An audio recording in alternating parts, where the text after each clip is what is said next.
25 ministres pleins, 7 ministres délégués, un ministre rattaché au président du Faso. Le gouvernement d'Abiré II est en place. Présentation à suivre dans ce journal avec une série de réactions. Citoyens lambda, journalistes, partis au pouvoir et ministres eux-mêmes parlent dans cette édition. Pas de répit pour le ministre de la Sécurité. Ousseini Compaoré a eu droit ce matin à une manifestation des policiers radiés en 2019. Ceci après un procès contre l'État qui a abouti à une décision en leur faveur, attendent toujours d'être réintégrés dans les rangs de la police nationale. Bonsoir, ravi de vous retrouver. Elle était très attendue depuis l'investiture du président du Faso le 28 décembre dernier. Elle est effective depuis hier dimanche. L'équipe de choc devant exécuter le programme du dernier quinquennat de Roch-Marc Christian Kaboré. 33 ministres au total, dont 9 femmes et 3 ministres d'État, au nombre desquels un ministre chargé de la réconciliation nationale en la personne de Zéphirin Diabré, le tout récent chef de file de l'opposition politique burkinabé. Quels sont ceux qui restent, ceux qui s'en vont et ceux qui arrivent? Plusieurs d'entre eux seront confrontés à des défis majeurs. Kwame Hervé-Dapa. C'est un gouvernement de 33 membres, 33 ministres pour ce début du deuxième quinquennat de Roch-Marc Christian Kaboré. Il y a les sortants, les restants et les entrants. Ils sont 14 nouveaux ministres à faire leur entrée au gouvernement, parmi eux 7 hommes. Il y a quelques mois seulement, il était le chef des filles de l'opposition politique. Près de 10 années passées à ce poste, Zéphirin Diabré, président de l'UPC, est nommé ministre d'État auprès du président du Faso, chargé de la réconciliation nationale et de la cohésion sociale. On dit que son entrée au gouvernement était attendue. Son parti va-t-il rejoindre les rangs de la majorité? Comment va-t-il manœuvrer entre le retour des exilés, le dialogue politique et la gestion des tensions intercommunautaires? Il est attendu au pied du mur. Lui aussi est attendu au pied du mur dans un secteur où règne la désorganisation et l'opacité entretenue par les entreprises immobilières. Maître Benewende Sankara, ministre de l'Urbanisme et de l'Habitat, devra éviter notamment que ne dégoupille la bombe à retardement du foncier et du logement. Au ministère de la Santé, c'est un néophyte aussi. Le professeur Charlemagne Ouedraogo, ce gynécologue très médiatisé, arrive dans un département où ses prédécesseurs se sont presque tous cassés les dents. Plateau technique vieillissant et inexistant dans les hôpitaux publics, politique de gratuité des soins encore à l'étape embryonnaire, relations avec les organisations syndicales délétères, tout un chantier. Victoria Ouedraogo Kibora, magistrate de grade exceptionnel 5e échelon, est nommée ministre de la Justice garde des Sceaux. Au-delà de la gestion des dossiers pendants, cette ancienne secrétaire permanente du Conseil supérieur de la magistrature entre dans un gouvernement qui peine à appliquer les décisions de justice qui l'incriminent. Peut-être son premier chantier. Toujours au compte des arrivants, il y a Ousseini Tamboura, ministre de la Communication. Comment va-t-il gérer la tension permanente qui a régné entre son prédécesseur et les agents des médias publics? Eux aussi font leur entrée dans le gouvernement. Ousmane Nakro, ministre de l'eau et de l'assainissement. Dominique Nana, ministre des Sports. Ministre de la Culture, Elise Ilboudo Tiombiano, ministre des Ressources animales, Modeste Yerbanga. Tout ce beau monde vient Éric Bougouma et Alpha Bari, respectivement ministre des Infrastructures et ministre des Affaires étrangères, battent le record de longévité avec 5 années passées à la tête de leur département.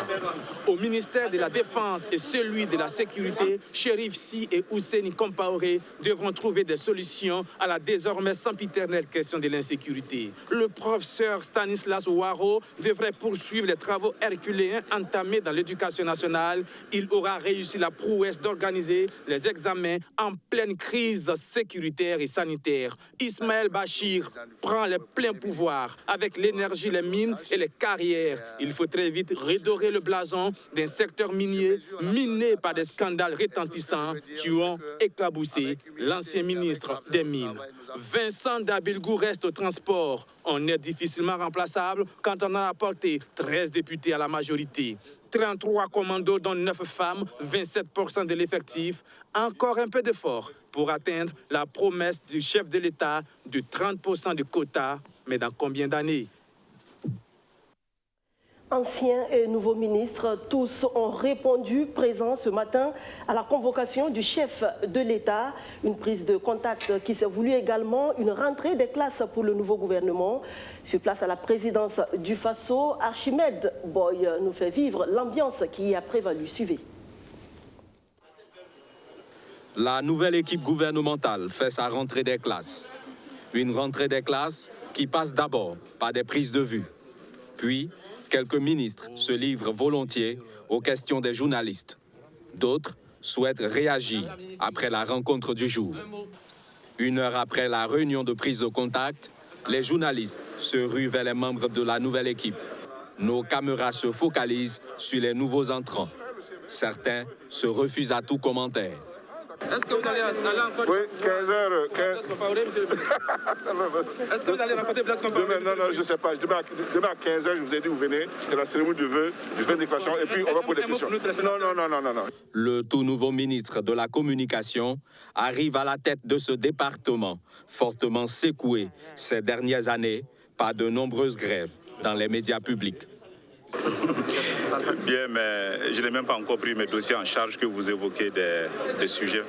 Je n'ai pas assez d'éléments pour en parler. Il faut attendre déjà la passation des services, la prise en charge des dossiers et certainement aussi la maîtrise de l'information sur ces sujets certainement pour revenir sur la question. Pour d'autres, c'est le grand retour. Entre l'administration territoriale et Clémence Sawadogo, c'est comme une histoire d'amour. Oui, bonjour. C'est le grand retour au gouvernement. Ah, qu'est-ce que vous appelez grand retour? Bon, mais comme vous le savez, on n'est jamais suffisamment bien préparé pour conduire un département ministériel avec toute la certitude que ça se passera toujours bien. Enfin, nous nous dirigeons vers les anciens ministres reconduits. Au commerce, Aruna Kaboré est bien en place malgré les contestations de la coordination des syndicats et des associations professionnelles des commerçants et des acteurs de l'économie informelle. Monsieur le ministre, finalement, la manifestation des commerçants n'a pas pu avoir d'effet. Son Excellence, Monsieur le Président du Faso et le Premier ministre fait confiance à des hommes et des femmes pour l'accompagner pour la mise en œuvre de son programme sur la base duquel il a été réuni brillamment le 22 novembre. Et nous sommes à pied d'œuvre pour faire en sorte que l'ensemble des défis soient relevés. Bachi Ismaël Ouedraogo, lui, semble avoir maintenant les pleins pouvoirs avec l'ajout des mines et carrières à son portefeuille de l'énergie. C'est le plein pouvoir. Non, je pense que c'est une grande responsabilité. Je tenais à dire merci au président du Faso, au Premier ministre, pour cette lourde tâche. Et je mesure l'ampleur de la tâche. La prise de contact effectuée, bientôt, les ministres vont entamer les grands chantiers du nouveau quinquennat de Roch-Marc Christian Kaboré. De grands chantiers et de grands défis attendent chacun de ces ministres et tous en ont conscience. Témoin également de la prise de contact du nouveau gouvernement, Alexis Belemnaba a tendu son micro à quelques ministres, dont ceux en charge de l'urbanisme et de la justice. Alors, c'est un sentiment de gratitude d'abord envers ceux qui ont confié et qui ont placé leur confiance à ma personne. Et également un sentiment de responsabilité parce que je pense que la tâche ne sera pas facile. Étant dans la maison, je sais à peu près ce qu'il y a déjà comme problème. Je sais qu'en y arrivant comme ministre, j'en connaîtrai davantage. Et je pense pouvoir compter sur tous les acteurs de la justice pour mener à bien la mission et travailler à atteindre l'objectif que le gouvernement s'est assigné. Feuille de route, on vient juste de rentrer, vous voyez. C'est le premier jour. Le premier jour, ça a été juste les présentations et on a écouté le président du Faso. Et feuille de route, je ne peux rien vous dire par rapport à cela pour l'instant. J'ose croire et j'espère que je pourrai disposer de toutes les compétences, de toutes les capacités, du fait déjà que j'ai la volonté, afin de pouvoir mener à bien la mission qui m'est confiée. Et j'espère que le Tout-Puissant nous y accompagnera. Mon mandat, je le place sous le signe du succès. Succès sur le plan réussite. Parce que de mon point de vue, du fait que je suis un homme qui a toujours intervenu dans le domaine du développement, je pense que cette mission qui m'est confiée, qui porte surtout sur l'artisanat, je pourrais, un temps soit peu, accompagner tous ces artisans qui existent au Burkina Faso. Et comme le Premier ministre lui-même il l'a dit, il y a beaucoup d'activités qui peuvent être menées par ces artisans. Ils peuvent créer de l'emploi pour eux-mêmes, ils peuvent créer de l'emploi pour d'autres personnes. Et je pense que c'est en cela qu'on peut parvenir à accompagner le développement dans notre pays. Son Excellence, Monsieur le Président du Faso, a mis l'accent sur la culture du résultat. Il attend des résultats. Il attend aussi ce qu'il a appelé le comportement de rupture.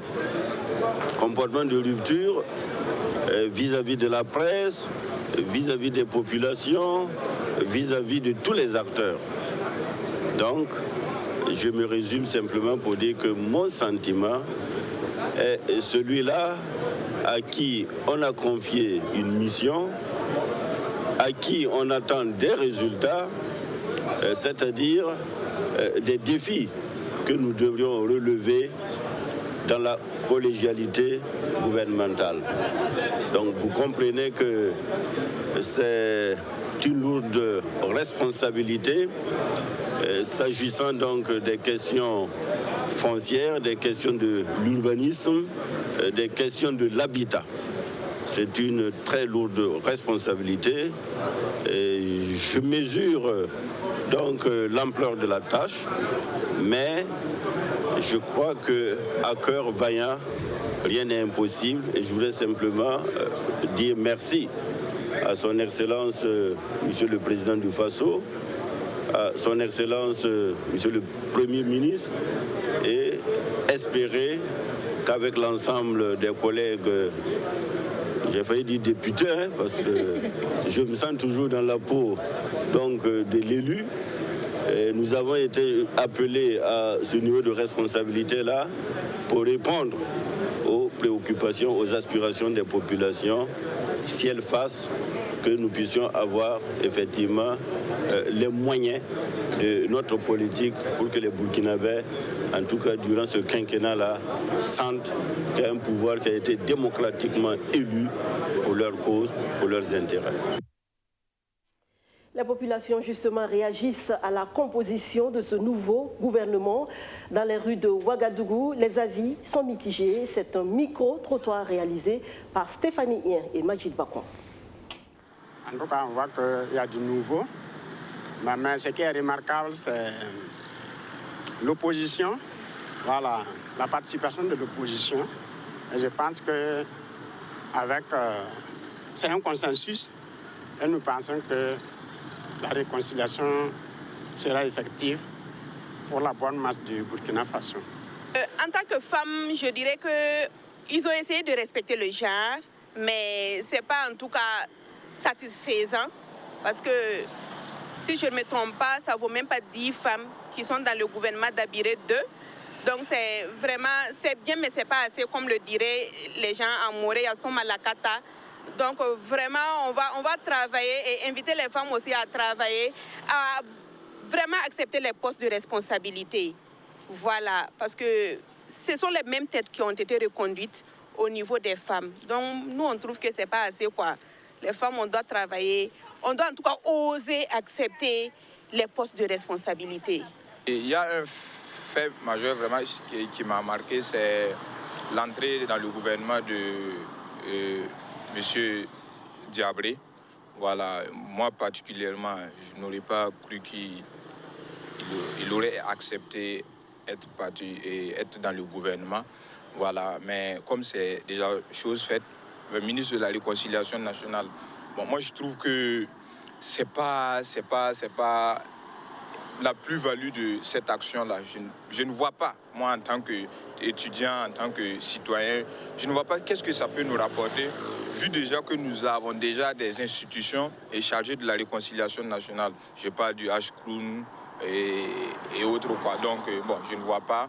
Mais bon, wait and see comme les Anglais le disent. Donc on attend de voir. Le parti au pouvoir, et c'est le moins que l'on puisse dire, n'est pas d'avis avec le dernier intervenant. Pour le MPP, la réconciliation nationale est une question majeure et Zéphirin Diabré est l'homme idéal pour conduire ce processus. Le mouvement du peuple pour le progrès, par la voix de son secrétaire exécutif, s'est exprimé devant la caméra de Maguid Bakon. La formation du gouvernement est intervenue au bon moment, dans le bon timing. Il y a également le fait que quand vous regardez la composition du gouvernement, vous vous rendez compte que notre parti est fortement représenté dans ce gouvernement à travers des camarades en qui nous avons totalement confiance, à commencer par le chef du gouvernement, le Premier ministre Davilé. Vous vous rendez compte également qu'il y a un effort qui a été fait pour prendre en compte toutes les énergies disponibles et capable de contribuer à la mise en œuvre du programme pour lequel le président du Faso a été élu. On constate également que c'est pourquoi donc ce gouvernement, en dehors du MPP, prend en compte d'autres partis politiques, sans oublier donc pas la société civile. Vous vous rendez compte également que les gens n'ont pas été occultés. Il y a 9 femmes dans ce gouvernement composé de 33 membres. J'ai eu l'occasion de travailler avec le président Zéphirin Diabré. Je pense franchement que sur le plan humain, sur le plan politique, sur le plan compétence, et sur le plan dont on n'est pas en capacité à transcender certaines divergences pour faire prévaloir l'intérêt national à différentes occasions, j'ai eu à apprécier dont on n'est pas sa capacité, dont on n'est pas de prendre la hauteur dans l'appréciation des questions. Nous avons eu les réactions des ministres eux-mêmes sur l'avènement de ce nouveau gouvernement. Nous avons également eu l'appréciation du citoyen et du politique. Voyons à présent ce que pensent certains observateurs des médias du gouvernement d'Abiré II. Benjamin Kwame. Le gouvernement qui vient de tomber n'est pas totalement différent des anciens gouvernements en termes de nombre. C'est ainsi que Lukman Sawadogo, journaliste et acteur de la société civile, accueille la recomposition du nouveau gouvernement. 13 nouvelles entrants et 12 qui conservent leur place. Premier constat, pas de grande surprise dans cette formation. Ça n'a pas été tout à fait une grande surprise parce que, comme on le sait, que ce soit aussi bien au Burkina Faso comme dans les autres pays, les gouvernements post-électoraux sont généralement des gouvernements politiques destinés à récompenser, entre guillemets, tous les acteurs de la victoire de celui qui forme le gouvernement. Autre point relevé, des ministres délégués dont le nombre est estimé élevé, mais aussi des portefeuilles qui ont été fusionnés. Il y a un peu plus de ministres délégués. On a autour de 6 ministres délégués, ce qui fait un peu trop quand même. Et puis bon, certains ministères qui étaient des ministères qu'on avait disloqués ont été racolés, on va dire comme ça, au niveau des mines et de l'énergie, au niveau aussi des droits humains et de la justice, bon, et au niveau aussi des Burkinabés de l'étranger et des affaires étrangères. Donc on a vu ces ministères-là qui étaient scindés, qui sont racolés avec des ministres délégués. Le gouvernement d'Abiré II connaît l'arrivée des membres de l'opposition politique, avec notamment Zéphirin Diabré, qui s'est vu confier le portefeuille en charge de la réconciliation nationale auprès du président du Faso.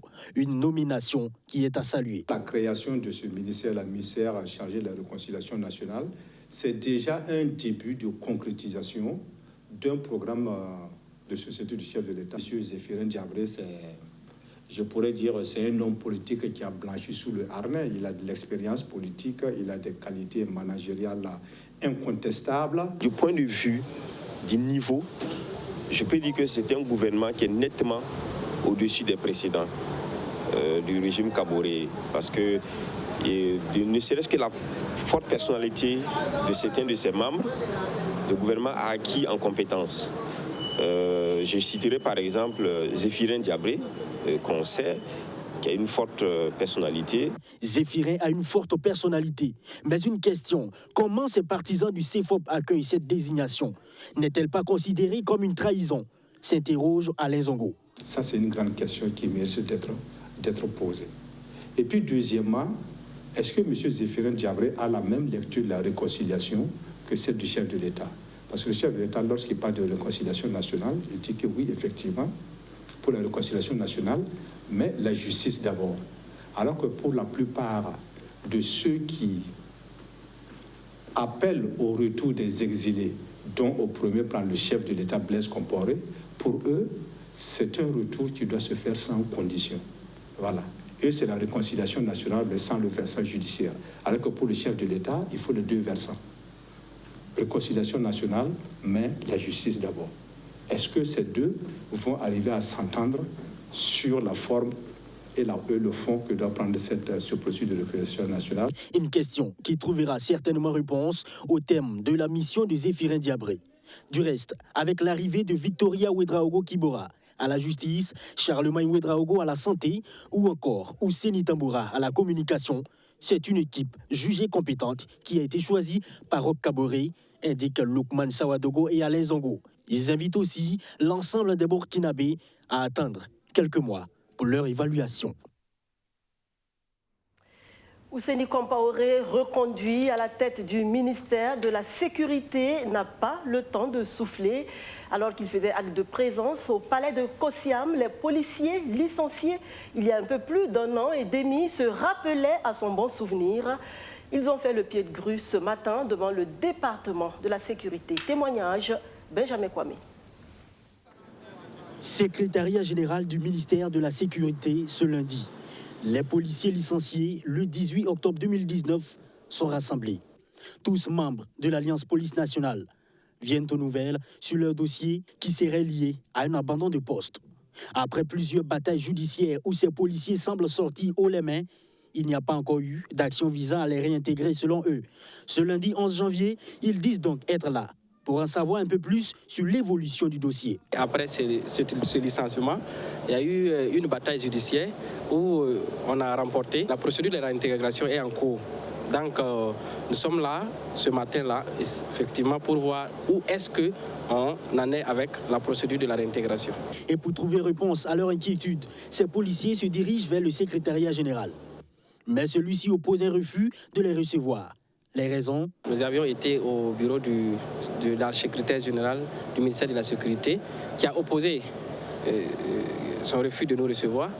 Elle a dit qu'aujourd'hui, elle ne peut pas nous recevoir. Nous étions là seulement pour voir où est-ce qu'on en est avec la procédure de la réintégration. Elle dit qu'aujourd'hui, elle ne peut pas nous recevoir. Et elle ajoute que depuis hier, elle ne gère plus les affaires courantes. Donc, il va devoir attendre le ministre qui est reconduit et qui sera probablement très bientôt installé, qui va revenir effectivement pour essayer de revoir le dossier. Nous allons donc vérifier ces propos nous-mêmes. Déclaration confirmée par la secrétaire, loin de l'objectif de notre caméra. Elle qui nous renvoie également vers la direction générale de la police nationale pour cette affaire. Mais on note ici que la signature de licenciement a été apposée par la secrétaire générale elle-même.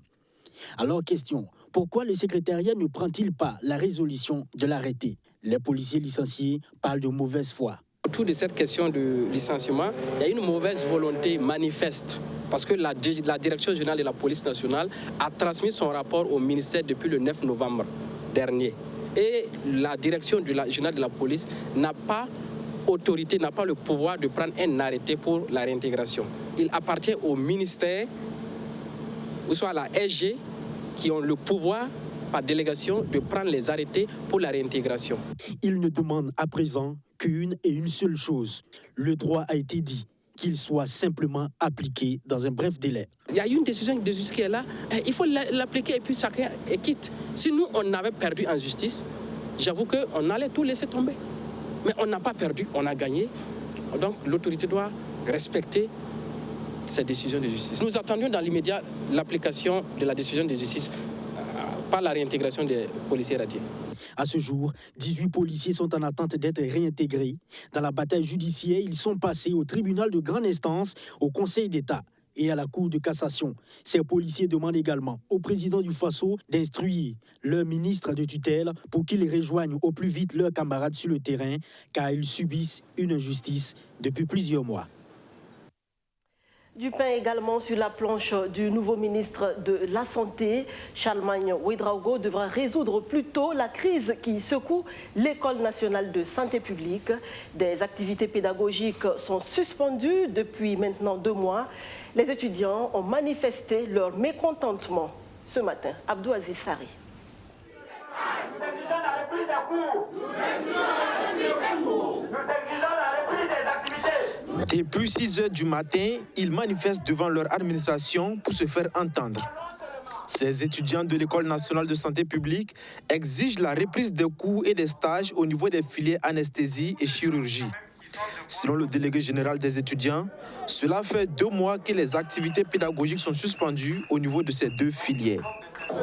Non, il faut dire que ce matin, c'est toutes les filières qui sont là. Ce n'est pas uniquement la filière anesthésie ou chirurgie. Et ce que vous oubliez, il y a une autre filière à Bobo qu'on appelle la filière qui se forme pour s'occuper des urgences médicales.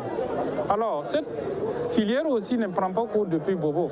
Il faut dire que ce matin, toutes les filières se réunissent ici. C'est toutes les filières qui vont toujours tenir cette assemblée générale ou cette rencontre au sein de l'ENSP pour vraiment demander à ce qu'on puisse se pencher, en tout cas sérieusement, sur la question de ces étudiants de la filière anesthésie, de la filière chirurgie et de la filière urgence médicale à Bobo.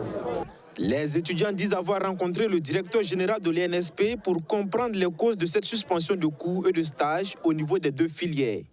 Et ce dernier a avancé comme argument l'existence d'un problème entre la direction générale de l'École nationale de santé publique et la Société des anesthésistes réanimateurs du Burkina. Des discussions seraient entamées entre les 2 parties pour trouver une solution à cette situation. Mais jusque-là, rien. Nous pensons que les solutions doivent être trouvées dans les délais brefs pour nous permettre quand même de continuer nos cours, pour nous permettre de continuer nos stages. Parce que cela, ça y va vraiment de l'intérêt de tous. Parce que nous devrons sortir, nous devrons aller prendre en charge la population. Et si nous ne sommes pas formés, imaginez un programme d'école professionnelle où 2 mois durant, il n'y a eu ni stage, ni cours. Imaginez l'impact sur le plan pédagogique de cette formation. Nous avons tenté d'avoir la version de l'administration sans succès. Mais les étudiants disent être engagés à manifester chaque jour devant l'INSP jusqu'à obtenir gain de cause. Alors, il faut dire que ce matin, nous sommes là, c'est pour demander au directeur général de nous dire, chers étudiants de la filière, des différentes filières, disons, chers étudiants de la direction de formation supérieure ancienne de la santé, les cours et les stages de la filière anesthésie commencent tel jour. Donc nous sommes là jusqu'à ce qu'ils nous disent ça commence tel jour. Là maintenant, nous allons disperser des rangs pour aller commencer à prendre les cours et pour aller commencer à réaliser les stages. Les étudiants de l'École nationale de santé publique invitent l'INSP et la Société des anesthésistes à un dialogue sincère. Et pour finir, la chronique économique consacrée cette semaine, actualité oblige, au nouveau gouvernement et aux défis auxquels il devra faire face.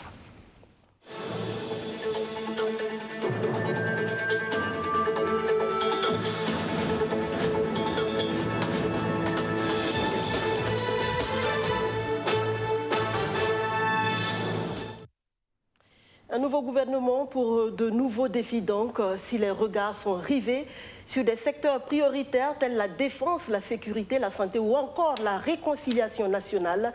Les experts invitent l'exécutif à tabler aussi sur l'agriculture, le commerce, les mines et les autres secteurs qui portent l'économie nationale pour un développement durable du pays. Rémi Lambert-Nébier. Un gouvernement tourné vers la réconciliation nationale, l'une des grandes priorités du pays des hommes intègres. Mais la réussite des chantiers engagés par le gouvernement d'Abiré II dépend incontestablement de la santé économique et financière du pays. Les secteurs clés sont le ministère de tutelle, le ministère de l'Agriculture, celui du Commerce et de l'Industrie et surtout le ministère des Mines et des Carrières, grand pourvoyeur de devises pour le Burkina Faso. Et en ce qui concerne ces ministères, le chef de l'État a visiblement opté pour la stabilité dans un contexte où l'économie mondiale peine à se relancer après une crise majeure. À la tête de ces départements ministériels, la quasi-totalité des ministres sont reconduits. Le patron de l'économie burkinabé devra relever le défi de la mobilisation des ressources internes afin de minimiser les effets de la conjoncture mondiale. Pour que ce soit efficace, il faut qu'on règle un certain nombre de problèmes. Il faut que les contribuables soient plus civiques. Et il faut qu'au niveau de l'administration fiscale, on soit, j'allais dire, plus accueillant dans le sens de ne faut pas que les citoyens, les contribuables, quand ils vont pour payer les impôts, il y ait des entraves. La fameuse question du réseau. Aujourd'hui, c'est un problème réel. Si ce réseau-là n'est pas fluide, le recouvrement des recettes va prendre du retard ou bien ne sera pas efficace. Le commerce et l'industrie sont aussi des pions essentiels pour faire rouler l'économie. En pleine dynamique d'organisation des filières porteuses pour plus de value et de compétitivité, le ministère de tutelle devra réchauffer l'ambiance, refroidie par le récent mouvement de certains acteurs, avant de poursuivre la dynamique. Il y a de nouveaux chantiers qui ont été ouverts sous le premier mandat. Les filières à moderniser, à structurer, ça se passe plus ou moins bien, mais on a des tendances lourdes. Et je pense que c'est ça qu'il faut garder. On est en train de restructurer les filières porteuses qui vont nous apporter de la plus-value, des ressources en termes de devises, si c'est bien maîtrisé.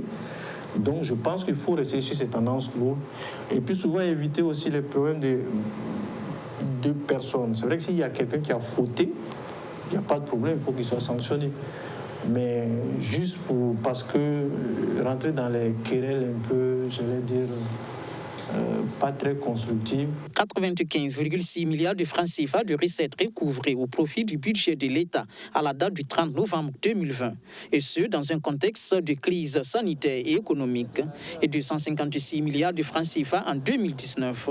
Le ministère des Mines et des Carrières doit poursuivre les réformes pour que les ressources naturelles soient mieux profitables à la population burkinabé. Mais il doit aussi composer avec son rattachement au ministère de l'Énergie. Ici, c'est comme si on reculait, c'est comme une reculade à notre avis. En attendant qu'on nous donne toutes les explications, nous pensons quand même qu'il y a des grands risques, il y a des forts grands risques. L'impression que l'on a, c'est qu'on attend tout des mines, mais on ne met pas l'accent sur le secteur pour pouvoir capter plus. Déjà, on a un ministère, même quand il était ministère plein, avec un budget insuffisant. 6 milliards de budget, si on est 50% dans le fonctionnement, on n'a même pas 2 milliards pour les investissements et aussi pour assurer le contrôle. Puisque actuellement, nous avons une hausse du cours de l'or. C'est une hausse du cours de l'or exceptionnelle, inattendue, qui profite aussi bien aux acteurs miniers qu'au budget de l'État.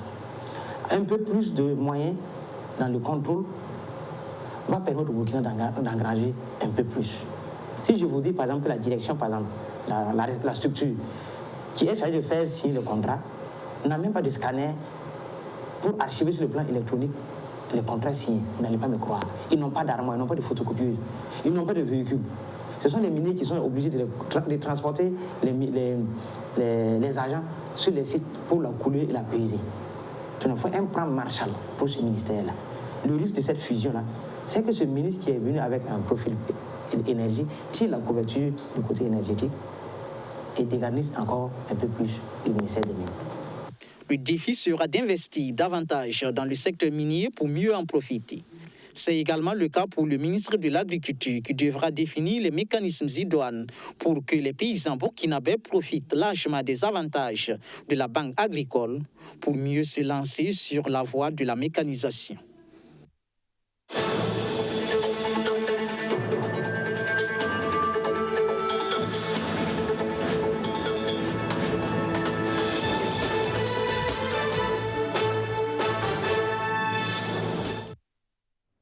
Une année s'est écoulée, une autre a commencé avec son lot de joie, mais aussi de peine que nous découvrons au fil des jours, car la vie, comme vous le savez, n'est pas un long fleuve tranquille. Elle s'apparente plutôt à des chemins, parfois droits, parfois sinueux, à d'autres moments boisés ou fleuris, ou arides et pierreux.